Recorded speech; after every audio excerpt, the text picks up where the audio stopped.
Hello, vinyl community. This is Tony's LPs Are Us, and this is my first video where I'm going to actually show the vinyl community something that I picked up through the years. I kind of, just thought of it myself. I haven't seen anyone else do this, and it's regarding shrink wrap.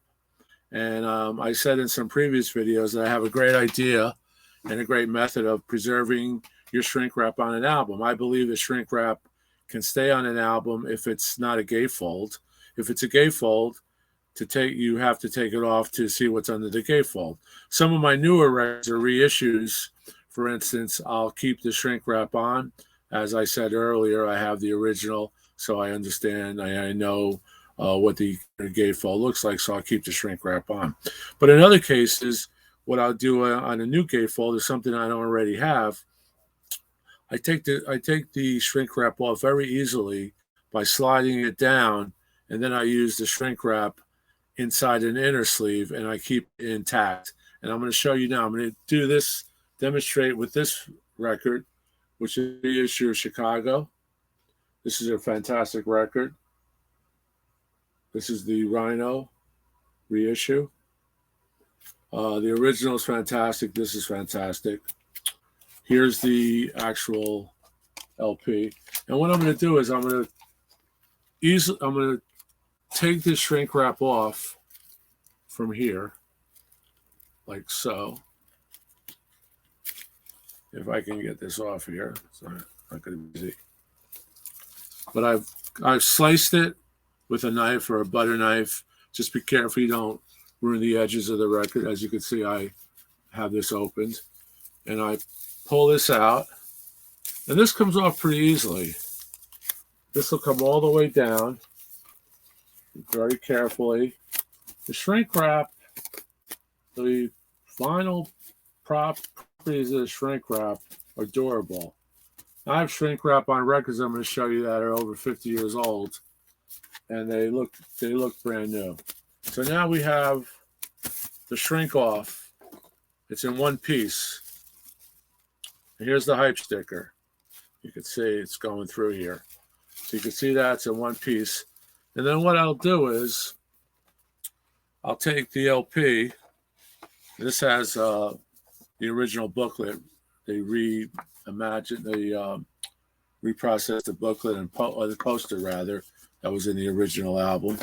But what I do is I'll take a record. This actually put in a rice sleeve to protect it. And then what I do is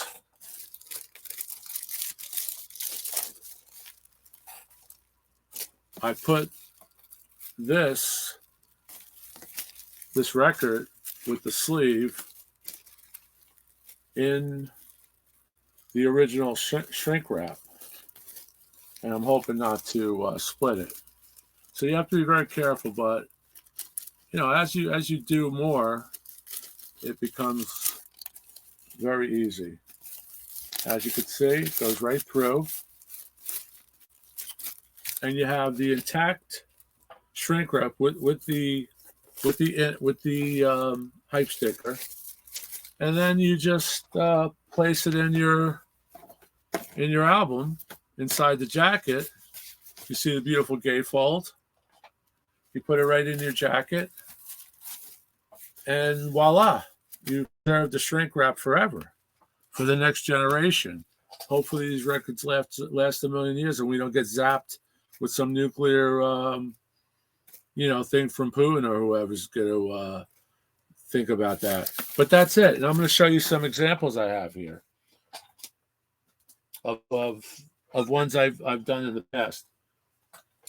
Here's the Bob Dylan box, which is super, one of the bootleg series with Johnny Cash.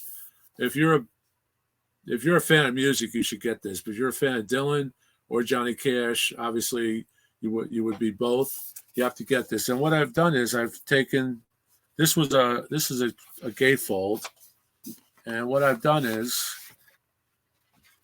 I took the shrink off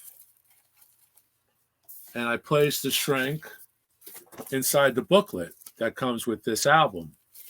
And you can see here's the shrink wrap. It's still viable.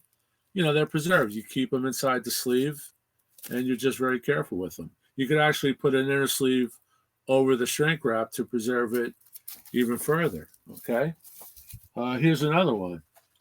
I just picked up the reissue. This is a Walmart. I think the Walmart $15. I had an original, but I wanted the reissue because these are really done well. And what I've done is I slipped the shrink wrap off, and I put the shrink wrap with the hype sticker over the inner sleeve of the record, and it's there forever. This is the way to go. I cringe when I see audiophiles pull the shrink, just like pull it off, and then or maybe cut out a little thing. But I've seen, you know, a lot of my favorite vinyl community people that I watch religiously just pull shrink wrap off or cut it. This is the way to go. This is how you do shrink wrap. Here's another one. Here's an Animals, the reissue of Animals, which is fantastic. Gatefold. So I slid it off, and here's the shrink.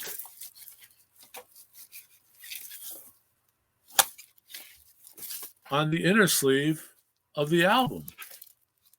So I haven't seen anyone else do this. I don't know. I'm sure it's done. I'm not an expert on preserving shrink wrap, but I wanted to share this. Like I said, I hope people use this method. I think this is the way to go. I've showed my friends, and they're all doing it now. This is it. It's perfect. It just comes right. You just easily pull the shrink wrap off like I showed you on the gatefold. If it's a single sleeve album, you could just slice it, keep the shrink on, and then cover it with a plastic sleeve. I'll show you some examples I have that are archaic, that are an original shrink. Here we have Elvis Costello's Blood and Chocolate, which is incredibly good. And here it's the original shrink wrap with the hype sticker, and it's in plastic. And this record's opened. So it's not warped. It's perfect. If you keep them on a shelf together, upright, they're not going to warp in most cases.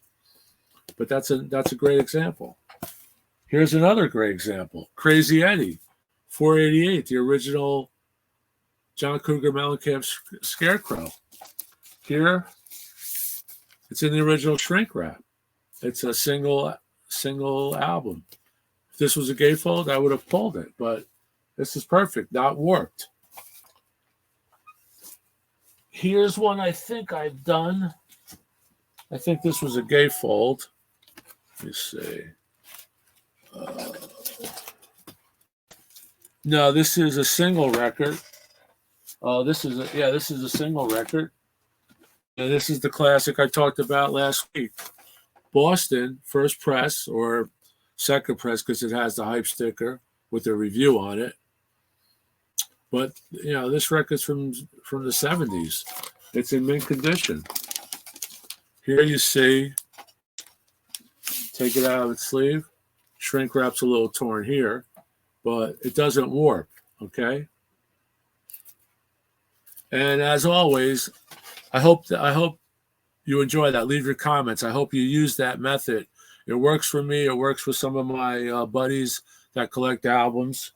And I'm going to show you a record, like I said earlier, that is just sonically incredible. And this is the demo quality Elvis Costello and the Attractions I'm Your Toy EP. Now, this is the British import. And this is from the album Elvis Costello Blue, which is country covers. And here's the original beat label.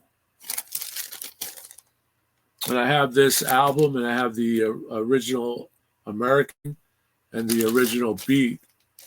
But this record, which is 45 RPM, and it's still around. I still see it online. This is easily picked up, and this will knock your socks off. This is an incredible record. just sounds so good. It's, you know, and the album sounds good. So this 45 RPM, which is not a MoFi, it's not a one-step, it's not HQR, it's just a regular 12-inch, which they did in the 80s. 12-inch, we used to call them 12-inch discos. They always sound a little better because there's a lot more plastic to work with, a lot more vinyl to work with. But that's it. And like I said before, I hope you get to use my shrink wrap method. It preserves the shrink wrap. It makes everything look great, and it's I think it's a cool thing. So I hope you enjoy that. If you can subscribe, I know most people watch it don't subscribe, but so far we're getting a lot of feedback, and people seem to like some of these videos I've done, and I hope you enjoy it. And like I said, if there's any comments, leave them. If there's any way that you use your shrink wrap, I'd love to hear it. If you have any comments about future episodes, let me know. Thanks a lot. Keep rocking. Tony LPs are out. Thank you.